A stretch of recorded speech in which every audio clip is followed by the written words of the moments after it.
AP మంత్రి పయ్యావుల కేశవ్ మీడియాతో మాట్లాడుతున్నారు. లైవ్ లో చూద్దాం. ఎవరిని నరుకుతారు మీరు? ప్రజలనా? ప్రజాస్వామ్యాన్నా? ఎవరిని? ఓటమి నుంచి మీరు అసలు ఓటమిని అర్థం చేసుకున్నట్లు లేరు మీరు ఇంతవరకు. మీలో ఎక్కడా కూడా మార్పు కనపడడం లేదు. ఒక రాజకీయ నాయకుడు ఓటమి తర్వాత సమీక్ష అంతర్మదనం జరుగుతుంది, సమీక్ష జరుగుతుంది, ఎన్నో మార్పులు వస్తాయి.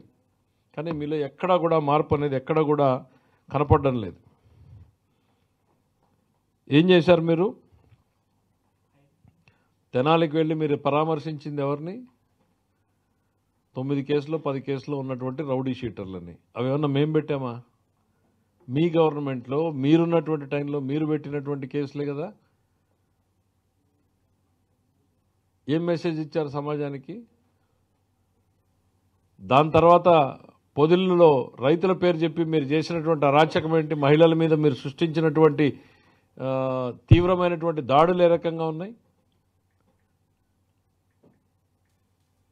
ఇక నిన్నటికి నిన్న నాగమల్లేశ్వరరావు గారి పేరు మీద చనిపోయిన సంవత్సరం తర్వాత విగ్రహ ప్రతిష్ఠ కోసం మీరు ఏదో వచ్చామని చెప్పి 2 చనిపోయారు మీ పార్టీ వాళ్ళు.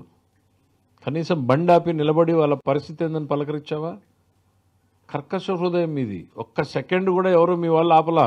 అతను కింద పడితే ఎత్తి అతను ఆడ రోడ్ డివైడర్ మీద పడేసి వెళ్ళిపోయారు.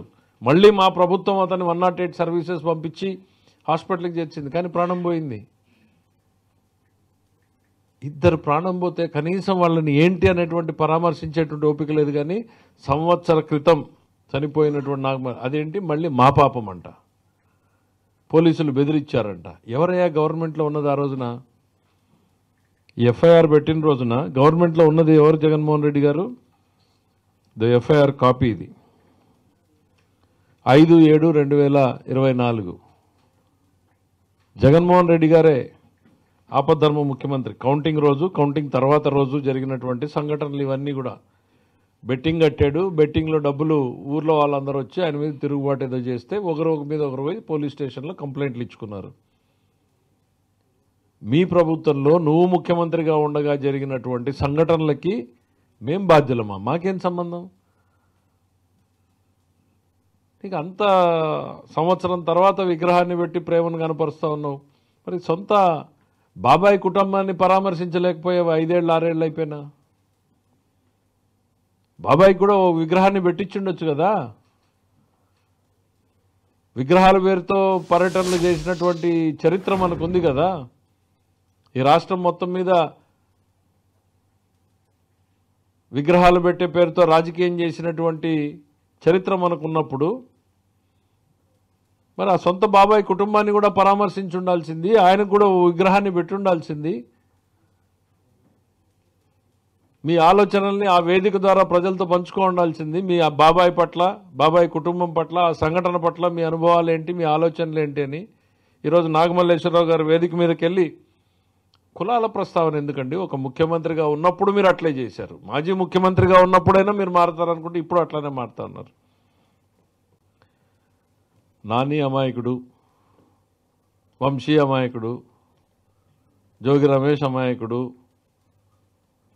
తన పిఏ ధనంజయ రెడ్డి అమాయకుడు, నాగేశ్వర కేఎన్ఆర్ అతను అమాయకుడు, చెవిరెడ్డి భాస్కర్ రెడ్డి అసలు నోట్లో నాలుక లేని వ్యక్తి అమాయకుడు. అరే పోలీస్ స్టేషన్లోకి వెళ్ళి పోలీసులు ఎదురుగా దురుసు ప్రభుత్వం చేసినటువంటి వీడియోలు సాక్ష్యంగా ఉంటే వీళ్ళందరూ అమాయకులు అంటే ఇంకా నువ్వు భ్రమల్లో ఉన్నావా? నువ్వు చెప్పే మాటలన్నీ నమ్ముతారు అని జగన్మోహన్ రెడ్డి గారు. ఈ ప్రభుత్వం ఎక్కడ కూడా పరిధి దాటి పనిచేయట్లా. మేము మీలాగా పనిచేయాలనుకుని ఉంటే నీ బెంగళూరు ప్యాలెస్ నుంచి నువ్వు ఆంధ్రప్రదేశ్ రాష్ట్రంలోకి అడుగు పెట్టేవాడివి కాదు. పవన్ కళ్యాణ్ గారు వస్తే మీరు అడ్డుకున్న రోజుల్ని మర్చిపోయారా? చంద్రబాబు నాయుడు గారు ఎయిర్పోర్ట్లోకి వెళ్తే ఎయిర్పోర్ట్ రన్వే మీద దించింది మర్చిపోయారా? చంద్రబాబు నాయుడు గారి ప్రభుత్వం ఉంది కాబట్టి నువ్వు రాష్ట్రంలో స్వేచ్ఛగా తిరగలుగుతున్నావు. కాకపోతే సుప్రీంకోర్టు, హైకోర్టులు చెప్పినట్టుగా ప్రజల జనజీవన విధానానికి భంగం కలగకుండా, శాంతి భద్రతలకు విఘాతం కలగకుండా మిమ్మల్ని తిరగమని చెప్పి మాత్రమే మా ప్రభుత్వం ఆర్డర్స్ ఇచ్చింది. 100 మందితో వెళ్ళమంటే మీరు ఏం చేశారు? రండి రండి రండి రండి అని ఆర్కెస్ట్రా ఒక కాల్ సెంటర్ పెట్టి అందరికీ ఫోన్లు చేసి ఇన్ఛార్జీలు పంపించి ప్రతి కాన్స్టిట్యున్సీలో నుంచి ఇంతమంది రావాలి అని చెప్పి టార్గెట్లు పెట్టి రోడ్డు ఎక్కాలి అని చెప్పి ఇది హింసని ప్రేరేపించడం కాదా? కొమ్మినేని శ్రీనివాస్ గారు అమాయకుడు, ఆయనకి ఏం తెలుసు? ఆయనకి ఒక్కసారి ఆ సంఘటన మొత్తం ఇంట్లో ఉన్నటువంటి ఆడబిడ్డలను అడగండి జగన్మోహన్ రెడ్డి గారు, దాన్ని సమర్థిస్తారేమో.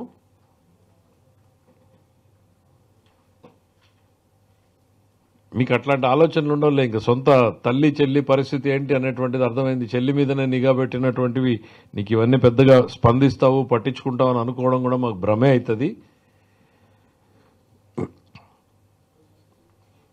జగన్మోహన్ రెడ్డి గారు పర్యటనల ద్వారా ఏం చెప్పదలుచుకున్నారు, ఏం చేయదలుచుకున్నారు? ఆయన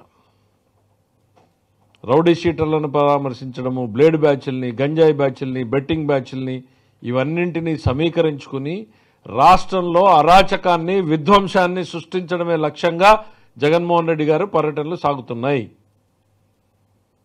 ప్రజల్ని అప్రమత్తం కావాలని మేము కోరుకుంటున్నాం. మేము అవేర్నెస్ క్రియేట్ చేయదలుచుకున్నాం.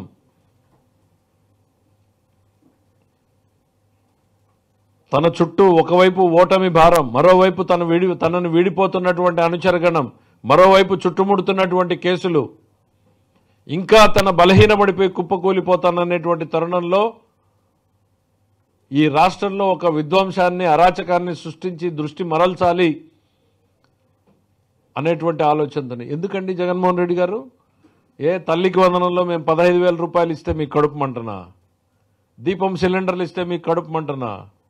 డిఎస్సీలు పిలిస్తే మీకు కడుపు మంటనా? ల్యాండ్ టైటిలింగ్ యాక్ట్ రద్దు చేస్తే మీకు కడుపు మంటనా? లేకపోతే పేదవాడికి ఇంత అన్నం పెడితే మీకు కడుపు మంటనా? ఏం చేశాం? మేమేం చేశాం? మేము చేసింది మంచి పనులే కదా. వేల లక్షల కోట్ల రూపాయలు పెట్టుబడులు వస్తున్నాయి, అది మీ కడుపు మంట. దానికి మందు లేదు జగన్మోహన్ రెడ్డి గారు. తాత్కాలికంగా ఏ జలుసులు లాంటివి తీసుకోవచ్చేమో కానీ రాజకీయంగా ఇట్లాంటి దుర్మార్గపు ఆలోచనలు ప్రజలు అర్థం చేసుకుంటే మళ్ళీ ఇంకొక 10 ఏళ్లకు కానీ మీరు అధికారం దరిదాపుల్లేక కాదు, ఆ 10 సంఖ్యను కూడా దాటనటువంటి తీర్పుల్ని చూడాల్సి ఉంటుంది.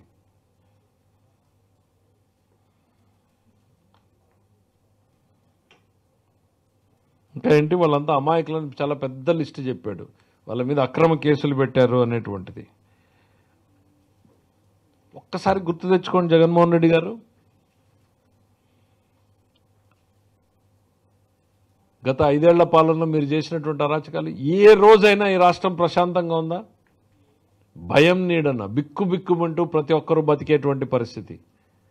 ఒక రాజకీయ పార్టీగా తెలుగుదేశం పార్టీ, కూటమిలోని పార్టీలు ఈ రాష్ట్రంలో పోరాటాన్ని కొనసాగించే ప్రజాస్వామ్యాన్ని నిలబెట్టడానికి ప్రజలు సరైనటువంటి నిర్ణయాన్ని తీసుకున్నారు. అందుకే ఈ అద్భుతమైనటువంటి తీర్పునిచ్చారు. మర్చిపోయారా? మీరు అచ్చెన్నాయుడు గారు సర్జరీ చేసుకుని కనీసం కూర్చోవడానికి సాధ్యం కానటువంటి పొజిషన్లో ఉంటే 700 కిలోమీటర్లు ఒక బొలెరోలో తిప్పింది మర్చిపోయారా? ఇది అరాచకానికి పరాకాష్ట కాదా? కొల్లు రవీంద్ర గారు ఒక కొత్త ఇంట్లోకి అడుగు పెడితే తెల్లవారుజామున ఇంట్లోకి పోయి ఎత్తుకొచ్చింది మర్చిపోయారా? మా ధూళిపాల నరేంద్ర గారిని, మా బీసీ జనార్దన్ రెడ్డి గారిని, ఇట్లా చెప్పుకుంటూ వెళ్తే లిస్టు ఒక రోజంతా చెప్పొచ్చు. కానీ ఒక్కొక్కరి మీద మీరు పెట్టిన కేసులు ఎన్ని? నారా లోకేష్ గారి మీద 22 కేసులు, మా గౌరవ ముఖ్యమంత్రి చంద్రబాబు నాయుడు గారి మీద 17 కేసులు, అచ్చెన్నాయుడు గారి మీద 14 కేసులు, కొల్లు రవీంద్ర గారి మీద 15 కేసులు, బీసీ జనార్దన్ రెడ్డి గారి మీద 11 కేసులు, ధూళిపాల నరేంద్ర మీద 16 కేసులు, జేసీ ప్రభాకర్ రెడ్డి గారి మీద 66 కేసులు, పులివర్తి నాని గారి మీద 31 కేసులు, చింతమనేని ప్రభాకర్ గారి మీద 48 కేసులు, రామానాయుడు గారి మీద 20 కేసులు, దేవినేని ఉమా గారి మీద 27 కేసులు, అయ్యన్న పాత్రుడి మీద 14 కేసులు, బీటెక్ రవి గారి మీద 14 కేసులు, కూన రవికుమార్ మీద 15 కేసులు, కాలవ శ్రీనివాస్ మీద 14 కేసులు, ప్రభాకర్ రెడ్డి గారిని 48 సార్లు అరెస్ట్ చేశారు, చింతమనేని ప్రభాకర్ గారిని 15 సార్లు అరెస్ట్ చేశారు. ఇట్లా ఇంకా చాలా పెద్ద లిస్టు. కానీ మేము ఎక్కడా కూడా రివెంజ్ మోడ్లో పోవట్లేదే, అసలు ఆలోచన లేదనేటువంటిది ముఖ్యమంత్రి గారు శాసనసభ మొట్టమొదటి రోజున సభ వేదికగా చెప్పారే. కానీ తప్పు చేస్తే శిక్ష తప్పదు. మీరు అరాచకాన్ని రెచ్చగొట్టడానికి, సమాజంలో శాంతి భద్రతలకు విఘాతం కల్పించడానికి మీరు ప్రయత్నం చేస్తే ఖచ్చితంగా చట్టం తన పని తాను చేసుకుంటుంది. మీరేంటి చెప్తున్నారు? లిక్కర్ కేసులో చూస్తే సామాన్యుడు బతకలేడా? సామాన్యుడి దగ్గర నుంచి డబ్బు గుంజినటువంటి ఈ కేసును చూస్తే భారతదేశం రేపు నివ్వరపోతాయి. ఇంకా మాకు కూడా తెలియట్లా ఏం ఇన్వెస్టిగేషన్ జరుగుతుందని. మేము కూడా మీలాగే పేపర్లో చూస్తూ ఉన్నాం. ఒక్కొక్క క్వార్టర్ బాటిల్ నుంచి 80 రూపాయల ఎట్లా వచ్చినాయి, టన్నులు బంగారు ఎట్లా కొన్నారు,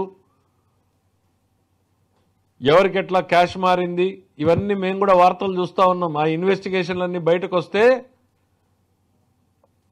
ఈ రాష్ట్ర ప్రజానీకం కాదు, దేశం నివ్వెరబోతుంది. ఢిల్లీలో జరిగిన స్కామ్ ముఖ్యమంత్రి ఉన్నది 100 కోట్లు, ఇప్పటికే 3,000 కోట్లు దాటిందంటున్నారు.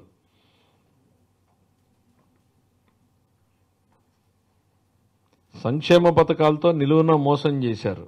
ఎందుకయ్యా? అన్నీ ఇంప్లిమెంట్ చేశాం కదా. ఇక మిగిలింది మాకు ఆర్టీసీ బస్సు, దానికి కూడా ఆగస్టు 15 పెట్టాం. అన్నదాత సుఖీభావకి డేట్ ఇచ్చేశాం. అన్ని హామీలు మొదటి సంవత్సరంలోనే అమలు చేశాం కదా. ఏదో జరుగుతోంది అనేటువంటి ఒక భావాన్ని కల్పించి నిన్ను నువ్వు కాపాడుకునేదానికి మీరు చేస్తున్నటువంటి ప్రయత్నం ఇది.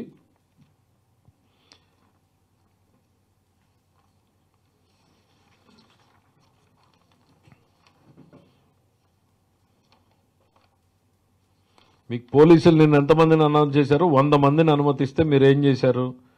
అన్ని ఊర్లకి ఇన్ఛార్జీలు వేసి వాళ్ళని పోయి కూర్చొని మొబిలైజ్ చేసి తీసుకుని రమ్మని చెప్పి పెట్టారు. మీ తీరు మారలేదు. మీరందరూ కూడా ఆ భయం దృష్టిలో పెట్టుకునే పని చేయాలని చెప్పేసి ప్రయత్నం చేస్తూ ఉన్నారు. తన మీద వస్తున్నటువంటి కేసుల నుంచి ప్రజల దృష్టిని మరల్చడానికే జగన్మోహన్ రెడ్డి గారు చేస్తున్నటువంటి ఈ ప్రయత్నం అనేటువంటిది ఈ సందర్భంగా తెలియజేస్తున్నాం. ఒక్కటి ఇప్పటికైనా కానీ ఓటమిని అర్థం చేసుకోండి. ప్రజలు ఇచ్చినటువంటి తీర్పును అర్థం చేసుకోండి. ప్రజలకి సమాజానికి ఉపయోగపడేటువంటి ఆలోచనలు చేయండి.